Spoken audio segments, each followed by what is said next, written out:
Juges, chapitre 20. Tous les fils d'Israël sortirent donc, et, comme un seul homme, la communauté s'assembla, depuis Dan jusqu'à Beersheba, y compris le pays de Galaad, auprès du Seigneur, à Mispa. Les chefs de tout le peuple et toutes les tribus d'Israël se rendirent à l'assemblée du peuple de Dieu. 400 000 fantassins sachant tirer l'épée. Et les fils de Benjamin apprirent que les fils d'Israël étaient montés à Mispa. Les fils d'Israël demandèrent « Racontez-moi comment ce crime a été commis. » Le Lévite, le mari de la femme qui avait été assassinée, prit la parole et dit « J'étais venu avec ma concubine à Gibéa de Benjamin pour y passer la nuit.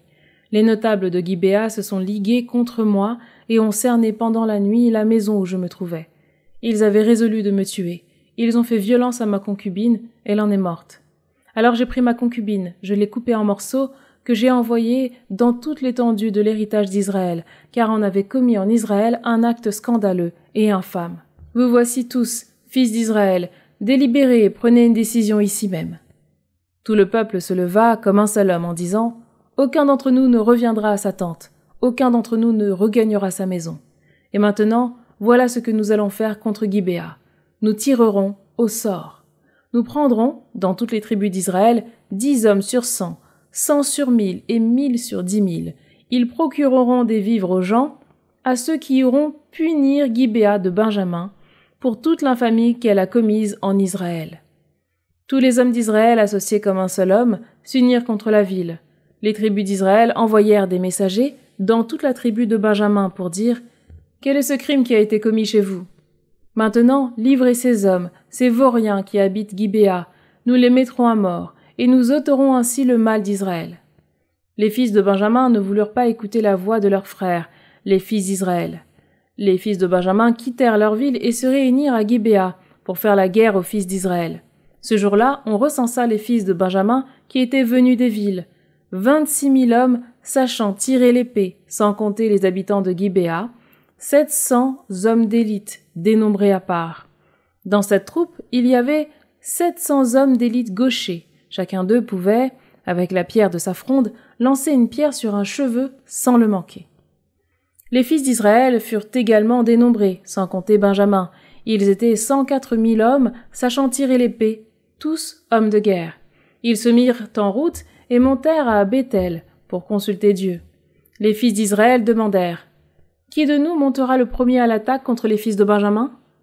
Le Seigneur répondit « C'est Juda qui montera le premier. » Au matin, les fils d'Israël partirent et ils installèrent leur camp près de Gibéa. Les hommes d'Israël sortirent combattre Benjamin et se rangèrent en bataille devant Gibéa.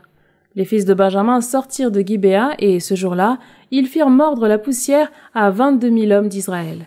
Mais le peuple, les hommes d'Israël, reprirent courage et, de nouveau, ils se rangèrent en bataille au même endroit que le premier jour. Les fils d'Israël vinrent pleurer devant le Seigneur jusqu'au soir. Ils consultèrent le Seigneur en disant « Devons-nous recommencer à combattre les fils de Benjamin, notre frère ?» Le Seigneur répondit « Montez contre lui. » Le deuxième jour, les fils d'Israël s'approchèrent des fils de Benjamin. Les fils de Benjamin sortirent de Gibéa à leur rencontre ce deuxième jour, et ils firent encore mordre la poussière à 18 000 hommes parmi les fils d'Israël, tous sachant tirer l'épée. Tous les fils d'Israël et tout le peuple montèrent à Béthel. Là, ils pleurèrent assis devant le Seigneur. Ils jeûnèrent ce jour-là jusqu'au soir. Ils offrirent des holocaustes et des sacrifices de paix devant le Seigneur. Ils le consultèrent, car l'arche de l'alliance de Dieu s'y trouvait en ces jours-là. En ces jours-là, en effet, Pinias, fils d'Éléazar, fils d'Aaron, se tenait devant elle. Ils demandèrent « Devons-nous recommencer à combattre les fils de Benjamin, notre frère, ou devons-nous y renoncer ?» Le Seigneur répondit « Montez, car demain je les livrerai entre vos mains. » Israël plaça des hommes en embuscade autour de Gibéa, et, le troisième jour, les fils d'Israël montèrent contre les fils de Benjamin et se rangèrent devant Gibéa, comme les autres fois. Les fils de Benjamin sortirent à la rencontre du peuple et se laissèrent attirer loin de la ville. Ils commencèrent, comme les autres fois, à faire des victimes parmi le peuple, environ 30 hommes d'Israël, sur les routes qui mènent, l'une à Béthel, l'autre à Gibéa, en rase campagne.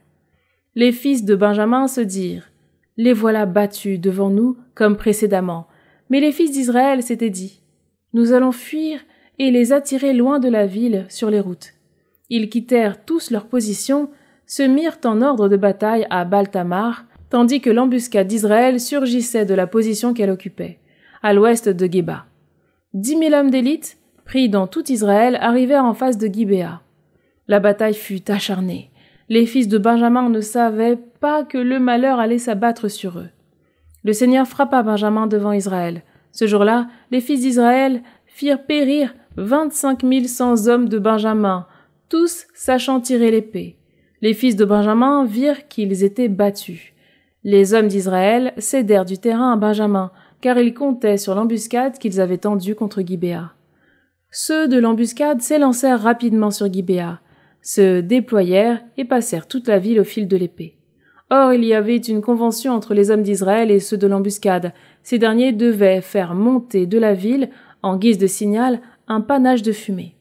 Alors les hommes d'Israël engagés dans le combat feraient volte-face. Benjamin avait déjà abattu une 30aine d'hommes parmi eux et se disait « Les voilà encore battus, comme lors du combat précédent. » Mais le signal, une colonne de fumée, avait commencé à s'élever de la ville et Benjamin se retourna.